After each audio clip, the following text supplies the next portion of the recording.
So thank you, David, and I hope I can live up to all of that you just said. Standards are created by humans, I think, and I promise I did not see his presentation before I put this in my slide deck. So our standards created by humans, well, if you look at the ISO organization, the International Organization for Standardization, they have a portfolio of 22,467 international standards and like documents. Last year alone, they had an output of 1,637 published standards. The output was 83,360 pages. So you might look at that and say, yeah, how can you do that? How can humans do that? And this doesn't actually seem impossible. We are the ISO TC-267 for facility management. We are a part of that output. And in the last few years, we have developed 3 standards and 2 technical reports. One of those standards, I'm sure it was talked about, is the ISO 41001, the first facility management technical standard, facility management system. Along the lines of ISO 9001, ISO 55001, we also have developed our own management system standard. So like David said, 35 delegates from about 15 countries spent 3 days this week in meetings, 3 of the sunniest days this week in meetings. I watched the sun on the outside, and I sat there, and I thought, they must be the Borg because nobody is rushing out there to take advantage of the sun. But it does speak to the dedication of the individuals who are in the room and developing these standards. I've had the privilege of working with them and learning from them. A lot of them are still in this room. I know some of them are enjoying Dublin. But they unreservedly give their knowledge to the development of standards. They're looking to develop a global understanding of the practice of FM that enables the industry to evolve in a coordinated manner. So I won't go so far as to say that we are the Borg, but we are a collective. And within the ISO 41011, the vocabulary standard that we have defined the word organization as a person or a group of people that has its own functions and responsibilities, authorities, and relationships to achieve its objectives. So I'll say we're an organization, and within an organization, they don't develop standards. It doesn't develop standards, but people do. And people work in teams. So as I was looking and thinking about what does that mean to be a team, I came across Meredith Belbin. And Meredith Belbin spent about 7 years looking at how people function in teams through business games. And he came up with these 9 roles that team members, he said, they must have in their teams to be able to be successful, and then divided those into these 3 categories. So I asked, not the whole group, but I asked a sample of our TC-267 to self-identify with these team roles for me. And what was interesting and validating is that if you look at this, 43%, they rank themselves 43% in that people category. Now, you've heard the definition several times. Facility management is an organizational function that integrates people, place, and process within the built environment with the purpose of improving the quality of life of people and the productivity of the core business. David stole my thunder. People is the only word that is repeated in this definition. Our chair, Stan Mitchell, who I'm sure you all know, the chair of our TC-267, he often says FM is a people business.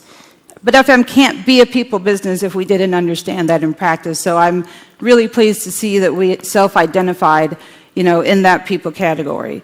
So I'm going to unpack the categories just a little bit. And a key point I want to note is that Belbin says that an individual can identify in several categories. So you play several roles within your teams, and I'm sure you all do within your work. I will say it surprised me a little bit to see that the creative and imaginative free thinking category came up highest. I personally, if I was ranking everybody, I think my ranking would have had them at the monitor evaluator role higher. But I don't want to make light of that specialist role. And I want to point out, you might have a specialist in a certain area in facility management. We're working on an FMTech. We're working on what may be a standard in facility management and technology. And so we certainly need specialists in that area. But your specialists are also the people who know how to work the projector and who know how to work the Zoom and the WebEx. Because in standards creation, a lot of this is done virtually. We work globally, so we can't meet in person all the time. We're working throughout the year, and those meetings have to happen. So you think of your specialists as everybody who contributes to the work of getting the standards developed. I also want to point out the allowable weaknesses. So Belbin he's not taking our foibles away and saying you have to perform at your highest standards, but what he does say is that your allowable weaknesses are okay as long as the contributions outweigh the weaknesses. We come to this all the time. We come to our work and our day and our standards writing process with these weaknesses. Those are important too, and important to recognize so that you can make sure that they don't stop the progress. Let's see. So if you'll remember, we ranked ourselves highest in the people category. Personally, I think this slide or this ranking is right on. Cooperation and teamwork. The success of standards solely sits in the ability to build consensus. We're developing a common language for cultures of all kinds and for people across the world. So we absolutely have to have that teamwork mentality. We have to listen. We have to be diplomatic. We have to be perceptive and be cooperative. What we don't do, I'm a witness, and this is not an admission of guilt, is avoid confrontation. We have our confrontations, and they're politely and pleasantly overcome. So I won't say that that's one of our weaknesses. Let's see, let's go. And this is another one where I personally think the ranking is just a little different. I would have put implementer on the top of this, but I also want to again point out the bottom ranking, the completer or the finisher. You need everyone on your team, as Belbin says. You need that person who is going to nitpick, and sometimes that person in that room that's telling you to dot those I's and cross those T's, you just want to rush them out the door because you want to get things done. And standards process is a minimum, a 36-month process to develop a standard, and we want speed to market, and people say that that takes too long. But you really want that person who's going to make sure that the output that you have is quality work. So what I did was take the top 3 roles in each category, or the top role that was ranked in each category. And so what you can see is the ranking of that sample group said that our team is made up of creative, perceptive, free-thinking problem solvers who thrive on challenge and don't get things in the way. This is spot on. Everyone I've worked with over the last 7 years on ISO TC-267, they come, they work, they don't see an obstacle. They just move forward with how do we evolve this industry that we're working with. But my aha moment came as I looked at this, and I thought maybe this isn't just standards developers. Maybe this is facility managers. You're free thinkers. You have problems. You have to overcome the obstacles. You have to think outside of the box in your work every day. And you don't let the obstacles get in the way. So what do we do as a team? We work on a shared vision to develop quality FM standards. We challenge the status quo by daring to say that we are more alike all over the world. We are more alike than we are different. We're committed.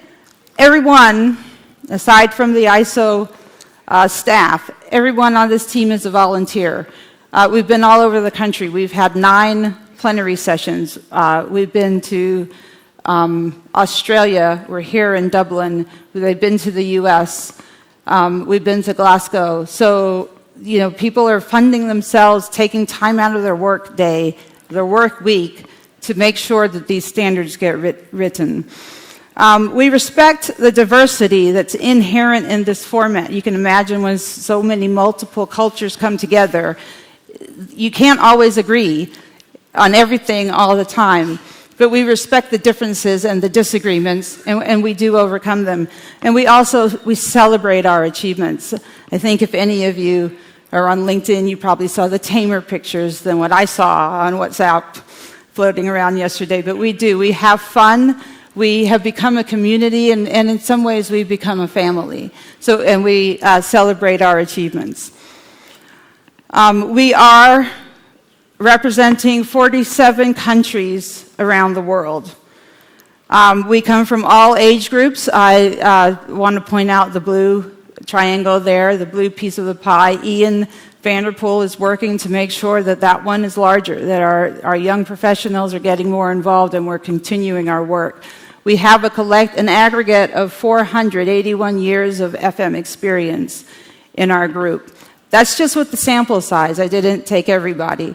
So, and then 54% of the people who are in our team, think about this, have been there for 7 years. And so, that's true dedication, I think, to the process. We have another 50% who have made at least 5 out of our 9 plenaries. We are members, our members are parents, we're grandparents, we're sisters and brothers. We've experienced births in our family, we've experienced deaths, not only in our personal lives, but even within our TC, we've had two valued members pass away.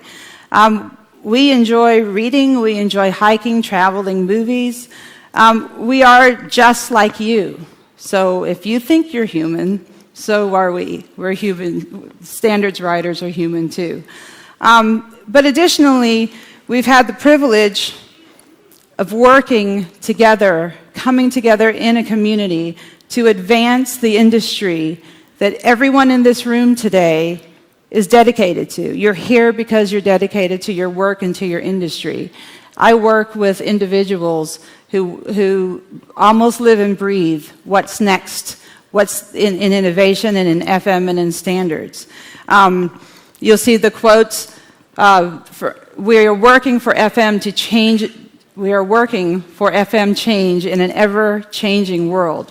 We are working for the creation of a better scenery for life in the world.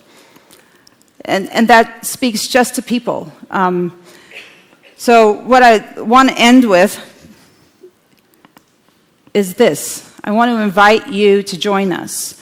If you want to get involved, absolutely see me. You get involved through your national standards body in your own country, but I can help facilitate that conversation.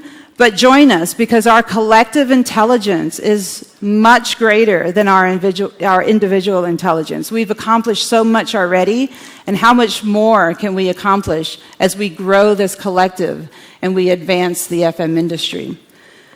I want to thank you.